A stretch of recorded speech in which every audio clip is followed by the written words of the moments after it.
사람들은 세상에서 제일 가장 많이 팔린 베스트셀러가 성경이라고 이야기합니다. 근데 가장 많이 샀지만 사놓고 읽지 않는 것도 성경이라고 이야기합니다. 부활절을 앞두고 세례 성례전이 있어서 지난주부터 세례 교육을 시작했습니다. 문답집에 보면 개인 신앙생활을 성실하게 하려면 매일 하나님의 말씀인 성경을 읽으라고 권면합니다. 여기 계신 여러분들은 매일 하나님의 말씀을 얼마나 가까이 하고 계십니까? 하나님의 말씀을 매일 읽는다는 것이 힘든 일이긴 하지만 그래도 많은 그리스도인들이 매일 말씀을 읽고 큐티를 하고 묵상을 합니다.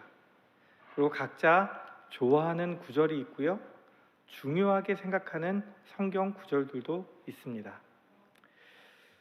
구약이 929장에 23,090절, 신약이 260장에 7,949절, 합쳐서 1189장에 31,039절입니다. 굉장히 많죠? 이 중에 가장 중요한 성경 구절을 꼽으라고 한다면 저는 구약에서는 창세기 1장 1절이고 신약에서는 오늘 우리가 읽었던 요한복음 3장 16절입니다. 그 이유는 창세기 1장 1절은 태초에 하나님이 이 세상을 만드셨다라고 고백을 합니다. 그 말은 다른 우상들과 달리 많은 신 중에 한 분이 아니라 아무것도 없는 무에서 이 세상을 만드신 분은, 창조주 하나님은 오직 하나님 한 분밖에 안 계시다라는 선포입니다. 이것은 우리의 믿음의 근거가 됩니다. 만약 하나님께서 세상을 창조하셨다는 것을 믿는다고 한다면 동정녀 탄생이나 오병이어의 사건이나 또 만나와 메추라기로 40년간 먹이신 일이나 환자들을 고치신 일이 이해가 되지 않는 일이 아닙니다. 없는 것에서 모든 것을 만드시는 하나님께서 그것도 못하시겠습니까? 이 창세기 1장 1절은 우리 창조주 하나님, 우리 믿음의 근거가 되는 말씀입니다. 그리고 오늘 요한복음 3장 16절은 하나님이 우리를 얼마나 사랑하시는지, 어떻게 사랑하셨는지를 잘 보여주는 말씀입니다. 오늘 요한복음 3장 16절의 주어는 하나님이십니다. 우리를 사랑하시는 분도, 또한 우리에게 독생자를 보내주신 분도, 그리고 우리를 구원하신 분도 하나님이십니다. 하나님께서 이 세상을 만드시고 하나님이 만든 세상을 사랑하셨습니다. 이 세상을 구원하기 위해서 하나님께서 독생자를 보내주셨고, 우리에게는 하나님이 독생자 예수 그리스도를 통해서 행하신 일들, 예수님이 십자가 위에서 행하신 일들을 믿기만 하면 그 믿는 모든 사람을 구원하시겠다고 하는 하나님의 의지가 나타나 있는 것이 요한복음 3장 16절입니다. 오늘 말씀은 주님이 요한복음 3장 처음에 보면 니고데모가 찾아와서 니고데모와 대화하는 과정 중에 나오는 말씀입니다. 당시 대제사장들과 바리새인들은 예수님을 싫어하고 경계했습니다. 니고데모가 보기에 예수님은 하나님이 보내신 분이에요. 예수님이 하시는 일을 보니까 이거는 사람이 할 수가 없는 일이에요. 그래서 주님을 찾아와서 이것은 하나님이 하시는 일입니다 라고 고백을 하면서 예수님을 만나러 오니 예수님이 니고데모에게 거듭남에 대해서 말씀을 하십니다. 사람이 거듭나야 하나님의 나라에 갈 수 있다고 이야기하는데 다시 태어나야 된다고 이야기하니까 이 거듭남이라는 문제가 사람의 머리로 이해가 되지 않는 문제입니다. 그러니까 니고데모가 이렇게 물어봐요. 주님, 제가 늙었는데 어떻게 저희 어머니 뱃속에 들어갔다 다시 태어날 수 있겠습니까? 근데 주님께서 말씀하시기를 이거는 모태에 들어갔다가 다시 태어나는 문제가 아니라 물과 성령으로 거듭나야 되는 문제라고 말씀을 하고 계십니다. 다시 말해서 거듭남은요, 인간의 의지와 노력으로 되는 것이 아니라 하나님이 하시는 일이고 성령님이 하시는 일입니다. 주님은 이것을 이제 비유하기 위해서 이제 모세의 놋뱀에 대해서 이야기를 하십니다. 이스라엘 민족이 광야에서 하나님을 거역해서 뱀에 물려서 죽게 됩니다.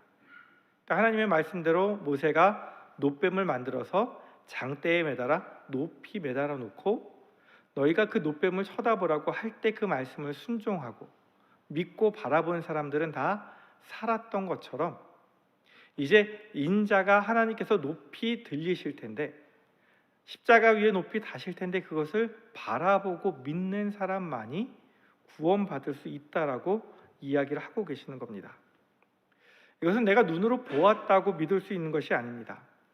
물과 성령으로 거듭난 사람, 하나님께서 믿게 하시고 보게 하신 그래서 그것을 보고 거듭나는 사람만이 구원을 받을 수 있다는 말입니다. 그리고 이 말씀을 하시고 오늘 핵심이 되는 16절 말씀을 하세요. 하나님이 세상을 이처럼 사랑하사 독생자를 주셨으니 이는 그를 믿는 자마다 멸망하지 않고 영생을 얻게 하려 하심이라. 하나님이 세상을 이처럼 사랑하사, 하나님이 세상을 이처럼 사랑하사라고 말씀하셨는데 이처럼 사랑하셨다는 것이 어떻게 사랑하셨다는 것인가요? 하나님께서 얼마나 또한 우리를 어떻게 사랑하셨는지를 우리가 알아야 되는데 이것을 잘 보여주는 천국 비유가 있습니다. 제가 지난번에 말씀드렸던 마태복음 13장 45절에 나오는 천국 비유입니다. 13장 45절에 이렇게 되어 있습니다. 또 천국은 마치 좋은 진주를 구하는 장사와 같으니. 천국이 무엇과 같다고요? 좋은 진주를 구하는 장사. 근데 그 바로 앞에 있는 13장 44절에서는 밭에 감추인 보화 이야기를 하세요. 천국은 보물 같다라고 얘기하셨어요. 그럼 45절에도 천국은 마치 좋은 진주 같다라고 얘기하셔야 되는데 좋은 진주 같다라고 얘기를 안 하시고 좋은 진주를 구하는 장사꾼 같다라고 말씀을 하고 계세요. 그래서 학자들은 이야기하기를 장사꾼은 하나님이시고 좋은 진주가 우리라고 이야기를 합니다. 이 진주 장사가 좋은 진주를 발견하기 위해서 다니다가 좋은 진주를 발견하고 나니까 자기 소유를 다 팔아서 그것을 샀다라고 말씀을 하고 있어요. 자, 그것이 가치 있기 때문에 샀을 거예요. 그러면 여러분들 좋은 진주이십니까? 하나님이 모든 것을 팔아서 여러분들을 사고 싶을 만큼 좋은 진주이십니까? 우리가 생각하기에 스스로 좋은 진주가 아닙니다. 그죠? 그러나 하나님께서는 우리를 사랑하시기 때문에 우리를 좋은 진주라고 생각하고 계시는 거예요. 그래서 우리를 무엇과도 바꿀 수 없는 좋은 진주라고 생각하셔서 하나님이 가지신 모든 것을 내어주시고 우리를 살려고 하시는 거예요. 하나님은 우리를 찾아다니시다가 우리를 발견하고 우리를 위해서 대가를 치르시는데 독생자 예수님의 생명을 치르기까지 우리를 가치 있다라고 말씀을 하고 계시는 거예요. 예수님 우리의 죄값을 치르기 위해서 십자가 위에서 다 이루었다라고 말씀하셨어요. 지난번에 말씀드렸던 것처럼 테텔레스타이, 값을 다 치루었다. 우리의 죄값을 다 치르고 우리를 사셨다라고 말씀을 하고 계시는 겁니다. 장사꾼이 자기 소유를 다 팔아 좋은 진주를 사는 이유는 자기가 그 진주를 소유하기 위해서예요. 하나님이 예수님의 피값으로 우리를 사시는 이유는 천국은 마치라고 이야기했기 때문에 우리를 천국에 데리고 가시고 싶으셔서 우리를 사셨다는 말씀입니다. 주님은 요한복음 15장 13절과 14절에 이렇게 말씀을 하세요. 사람이 친구를 위하여 자기 목숨을 버리면 이보다 더 큰 사랑이 없나니 너희는 내가 명하는 대로 행하면 곧 나의 무엇이라고요? 친구라. 예수님이 친구를 위해서 목숨을 버리는 것보다 큰 사랑이 없다라고 얘기하시고 우리에게는 친구라고 말씀하시는 거예요. 다시 말해서 네가 나의 친구이기 때문에 내가 너를 위해서 목숨을 버리는 가장 큰 사랑을 했다라고 말씀을 하고 계시는 거예요. 주님은 우리를 사랑한다라고만 말씀하시는 것이 아니라 그것을 행동으로 보여주시면서 내가 너를 정말로 사랑한다라고 말씀하고 계시는 거예요. 하나님께서 우리를 얼마나 사랑하시는지 우리가 보기엔 좋은 진주가 아니지만 우리가 보기엔 죄인이지만 죄인인 우리도 사랑하셨습니다. 그리고 죄인인 우리가 하나님 앞에 돌아와 회개하고 하나님을 믿는 것을 무엇보다 기뻐하셨습니다. 하나님이 이것을 얼마나 기뻐하시는지 누가복음 15장에 세 가지 비유를 통해서 말씀하고 계십니다. 하나님은 의로운 사람, 착한 사람, 좋은 사람만 사랑하는 것이 아니라 죄인도 사랑하신다라고 말씀하세요. 누가복음 15장에 보면 세 가지 비유가 점층법으로 나와 있습니다. 점점 강조하고 있습니다.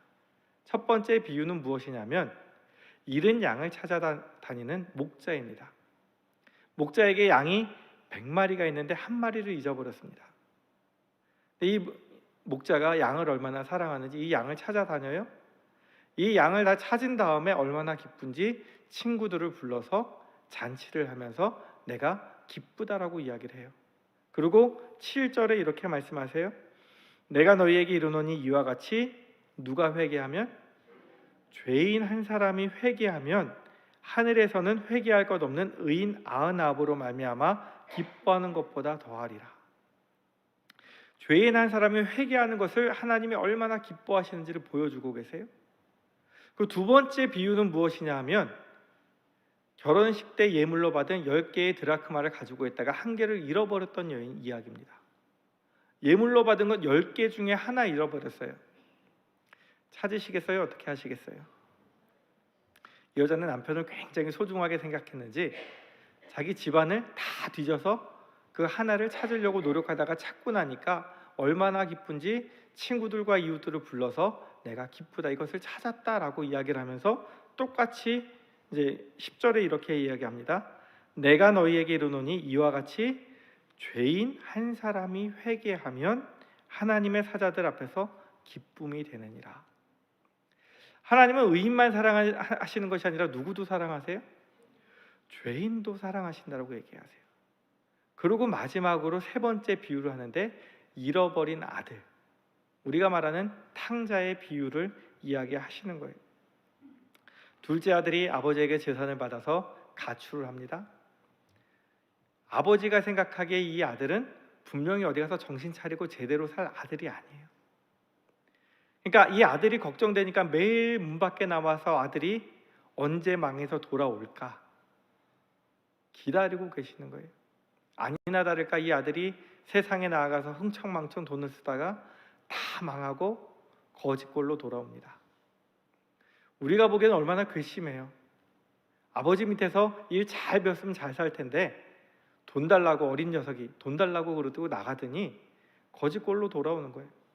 우리 같으면 혼낼 텐데 이 아버지는 아들을 얼마나 사랑하는지 그 아들을 안고 입을 맞추고 그 아들에게 새 옷을 입히고 잔치를 벌여줍니다. 그리고 잃어버렸다가 찾은 아들이라고 이야기합니다. 양 100마리 중에 하나도 귀한데 10 드라크마 중에 하나도 귀한데 하물며 잃어버렸던 아들은 이 아버지에게 얼마나 귀한 존재입니까? 하나님께서 여러분들을 어떻게 생각하세요? 100마리 양 중에 하나가 아니라 10개의 드라크마 중에 하나가 아니라 잃어버린 내 아들, 비록 죄를 지었지만 비록 나를 떠나갔지만 잃어버린 내 아들 중에 하나라고 생각하시는 거예요. 우리를 생각하시는 하나님의 사랑이 여기에 잘 나타나 있습니다.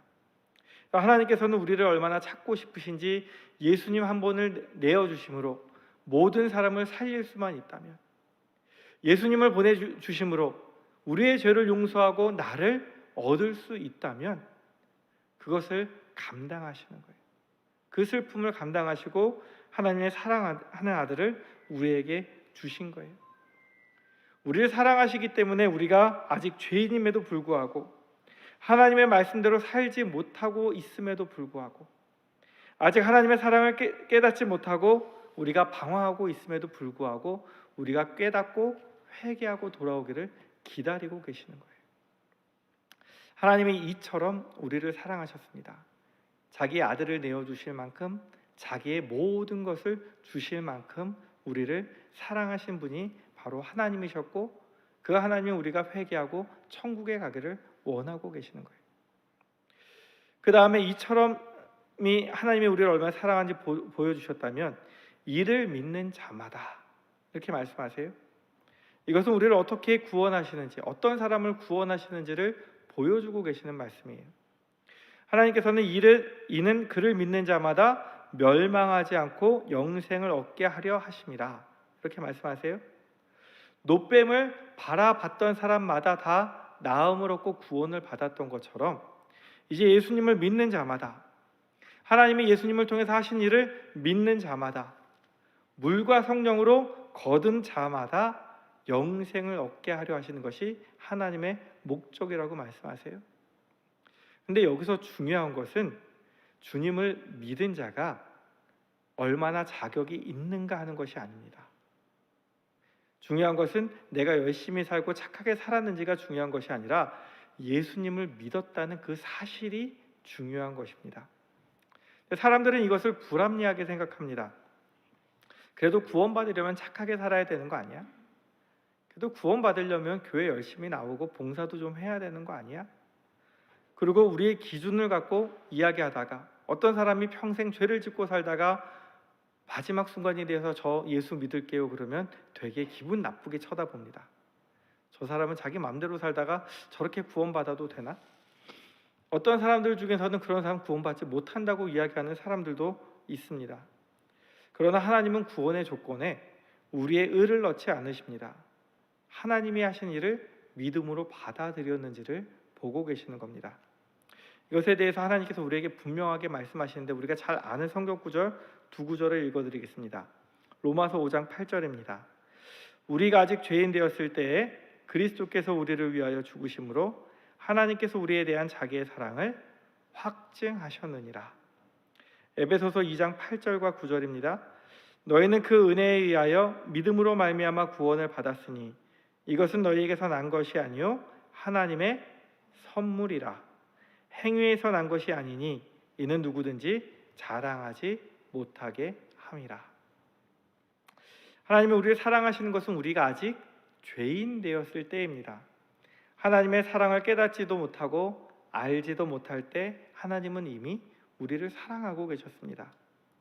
아무런 의도 없고 자격도 없는 우리를 위해서 예수 그리스도께서 십자가 위에서 돌아가셨습니다. 예수님이 하신 일을 통해서 우리는 믿음으로 말미암아 구원을 받았는데 이게 하나님의 선물이고 너희 행위에서 난 것이 아니라고 말씀을 하시는 거예요. 우리는 신앙생활을 오래 하다 보면 착각합니다. 내가 의지를 가지고 내가 예수 믿기로 결단했어. 내가 의지를 가지고 신앙생활 열심히 했어. 내가 열심히 해서 구원을 받았으니까 내 믿음은 좋은 사람이야. 자기 믿음이 좋다고 생각하니까 다른 사람을 바라보면서 믿음을 평가해요. 그리고 비교해요. 그리고 스스로의 믿음이 좋다고 자랑합니다. 이것이 바로 하나님 앞에서 교만입니다. 우리가 믿을 수 있도록 부르시고 일할 수 있도록 기회를 주신 하나님께 감사하고 겸손하게 신앙생활해야 되는데 이것이 마치 내가 잘한 것인 양 생각하는 순간 우리는 교만에 빠지게 됩니다. 마태복음 20장에 보면 포도원 품꾼 비유가 나옵니다. 포도원 주인이 어느 날 이제 사람들이 일을 시키기 위해서 이른 아침에 나아가서 나와 있는 사람들 보고 우리 밭에 가서 일해라. 그럼 내가 너희에게 하루 품삯 한 가족이 먹고 살 수 있는 한 데나리온을 주겠다. 약속하고 들여보냅니다. 이 주인이 마음이 좋은 사람인가 아니면 그 포도원에 할 일이 많았나 봐요. 아침 9시에 나와서 3시, 9시, 3시, 6시, 9시, 제11시 우리로 말하면 9시, 12시, 3시, 오후 5시에 나와서 계속 사람을 불러댑니다. 놀고 있는 사람 놀고 있는 꼴을 못 보고 너 왜 여기서 놀고 있느냐? 그럼 내가 일할 기회를 줄 테니까 값을 상당하게 쳐줄 테니까 포도원에 들어가서 일해라. 근데 사람들이 들어가서 일해요? 근데 참 이해가 되지 않는 부분이 있죠. 어떤 사람은 아침 일찍부터 나와서 부르심을 받고 어떤 사람은 9시까지 이해가 되고 11시, 12시까지는 이해가 돼요. 다른 곳에 갔다가 일자리를 못 얻어서 올 수도 있어요. 근데 3시, 오후 5시에 나온 사람들은 써주는 사람이 없어서 하루 종일 놀고 있었다고 얘기하는 사람들은 뭘까요? 주인이 계속 나왔었는데. 그죠? 우리가 이해되지 않는 부분들이 있어요. 근데 그런 사람들마저도 다 들여보내고 주인이 마지막으로 값을 쳐주는 거예요. 근데 주인이 마지막에 온 사람부터 부르죠. 5시에 온 사람 몇 시간 일했어요? 다른 일꾼들 말에 의하면 6시까지 일하는 시간이었나 봐요. 1시간 일했어요. 근데 주인이 한 데나리온을 줍니다. 그걸 보면 일찍 왔던 사람들은 어떤 기대 심리가 생길까요? 나는 많이 주지 않을까? 근데 3시에 온 사람도 한 데나리온을 줍니다. 12시에 온 사람도 9시에 온 사람도 일찍 온 사람도. 그러니까 사람들이 불만이 터지는 거예요. 내 기대와 다르게 주인이 다 똑같이 한 데나리온을 주는 거예요. 아니 저 사람 1시간밖에 일 안 했는데 한 데나리온 주고 나는 하루 종일 일했는데 왜 한 데나리온밖에 안 줍니까? 그러자 주인이 뭐라고 이야기를 합니까? 내가 내 것을 가지고, 이제 말씀을 읽어드리면, 주인이 그 중에 한 사람에게 대답하여 이르되 친구여, 내가 내게 잘못한 것이 없노라. 내가 나와 한 데나리온의 약속을 하지 아니하였느냐? 이것이나 내 것이나 가지고 가라. 나중은 이 사람에게 너와 같이 주는 것이 내 뜻이니라. 내 것을 가지고 내 뜻대로 할 것이 아니냐? 내가 선함으로 내가 악하게 보느냐? 주인 말이 틀린 게 있어요, 없어요? 틀린 건 없죠. 근데 제가 생각하기를 예수님이 조금 더 지혜롭게 비유를 거꾸로 드셔서 먼저 온 사람에게 약속했던 대로 한 데나리온을 줘서 보내요. 9시에 온 사람 봤어요. 그럼 바로 한 데나리온을 주는 게 아니라 좀 고민하다가 다시 그래 너도 필요하니까 한 데나리온 줄게. 그럼 12시에 온 사람을 보고 또 어떻게 해요? 조금 더 얼마 일 안 했는데, 그리고 또 한 데나리온을 줘요. 왜냐하면 한 가족이 먹고 살려면 한 데나리온 필요하거든요. 그럼 마지막 사람까지 한 데나리온을 줬으면 사람들이 뭐라고 얘기하겠어요? 야, 이 주인 정말 좋은 사람이다. 근데 예수님은 억지로 거꾸로 이야기를 하세요. 그 이유가 무엇일까요? 이건 하나님의 주권에 관련된 문제예요. 오늘 이 포도원의 비유가, 포도원 품꾼의 비유가 무슨 비유인지 아십니까? 마태복음 그 20장 1절 말씀에 보면 이렇게 되어 있습니다. 천국은 마치 품꾼을 얻어 포도원에 들여보내려고 이른 아침에 나간 집 주인과 같으니. 이게 무슨 비유예요? 천국은 마치 아까 그 밭에 감추인 보와 진주를 찾아다니는 장사 비유랑 똑같이 천국 비유인 거예요. 예수님이 그냥 말씀하신 것이 아니라 천국은 마치 주인이 원하는 사람들을 얼마든지 불러서 구원받게 하실 수 있다는 것을 알려주기 위한 거예요. 우리는 사람들과 같이 생각합니다. 아침 일찍 나온 사람처럼 교회 안에는 모태신앙도 있습니다. 9시에 나온 사람처럼 초등학교 어린 시절에 나온 사람도 있습니다. 12시에 나온 것처럼 중고등학교 시절, 청년 시절에 온 사람도 있습니다. 3시에 나온 것처럼 중년에 나온 사람도 있습니다. 그리고 5시에 온 사람처럼 마지막 순간에 나온 사람도 있습니다. 근데 모두가 똑같이 구원을 받는다고요? 하나님 좀 불합리하지 않아요? 라고 이야기할 수 있지만 하나님은 어떤 분이세요? 선하신 분이에요. 우리 모두가 구원을 받기 원하시는 거예요. 비록 그 사람이 1시간밖에 일을 안 했을지라도, 그 사람이 죄인일지라도, 그 사람이 부족할지라도 하나님은 그 사람에게 구원을 주시고 싶으신 거예요. 그래서 이 천국 비유를 들어서 그것이 하나님의 선함이시고 하나님의 사랑이라고 이야기하고 계십니다. 중요한 것은 언제 예수를 믿었느냐, 우리가 얼마나 잘 섬겼느냐가 아니라 하나님께서 우리를 부르셨느냐가 중요한 것이에요. 이 일꾼들이 포도원에서 일하고 부를 때에 순종하고 들어갔기 때문에 일할 수 있었어요.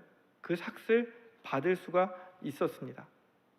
만약 요즘도 이제 새벽에 일꾼 시장, 인력 시장 나가면 많은 사람들이 나와 있대요. 근데 그 모든 사람들이 다 선택받는 게 아니에요.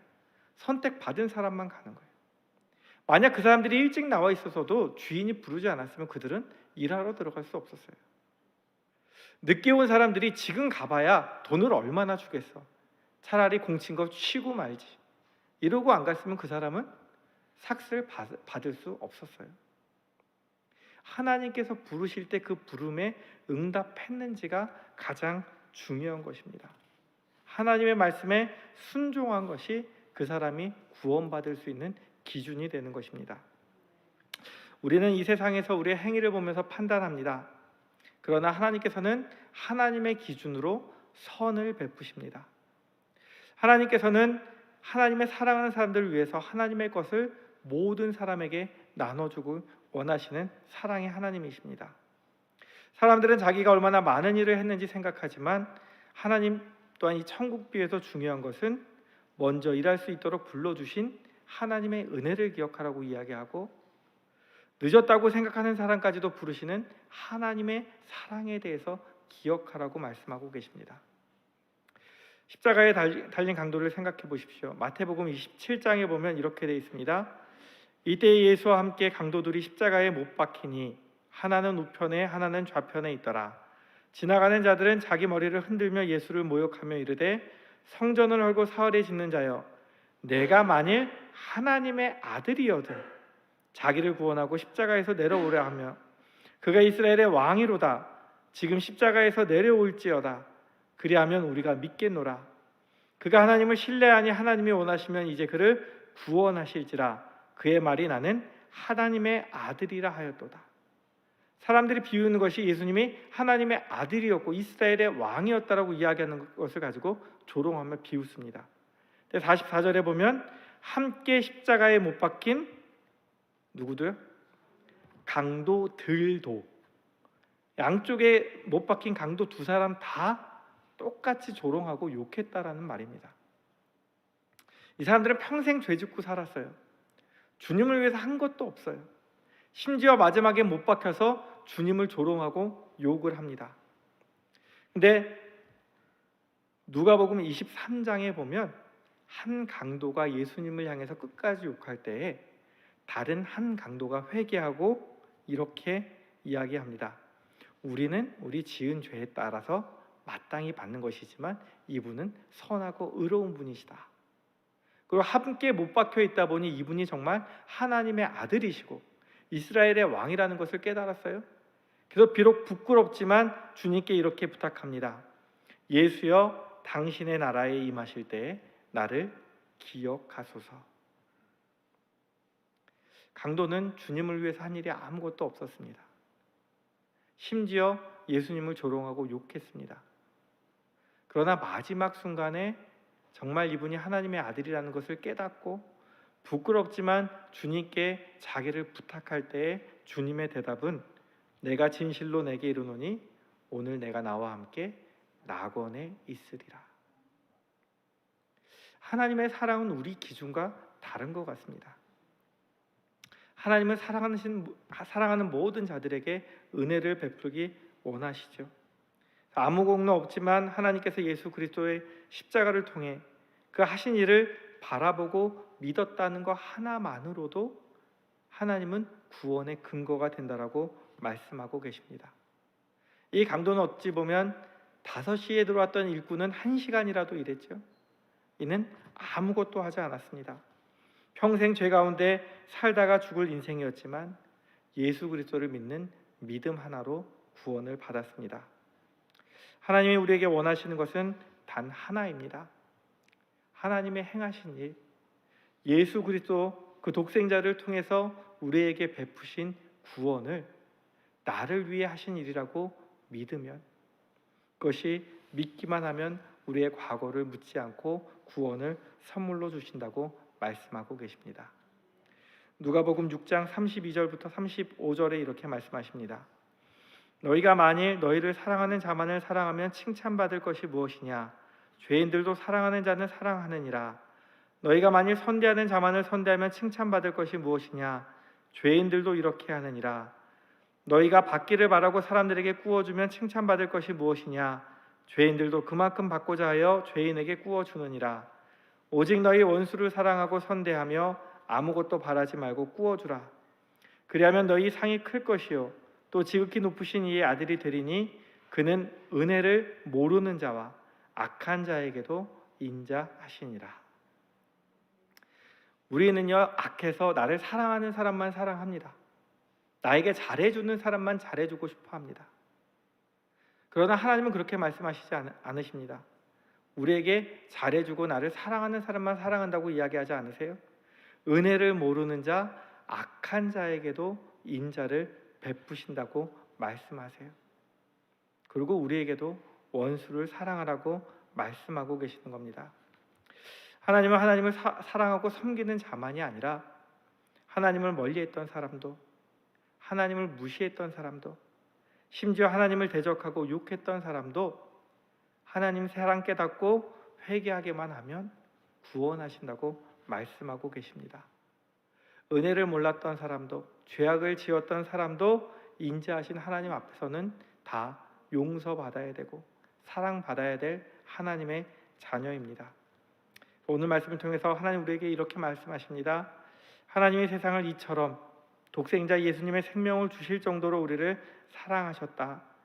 그 독생자 예수님이 십자가 위에서 우리를 위해서 하신 일을 믿는 자마다, 그 십자가의 사건을 믿는 사람이라면 그 누구라도, 심지어 악한 죄인이요 죽기 전에 회개한 사람이라도 멸망하지 않고 구원을, 영생을 받을 것이다.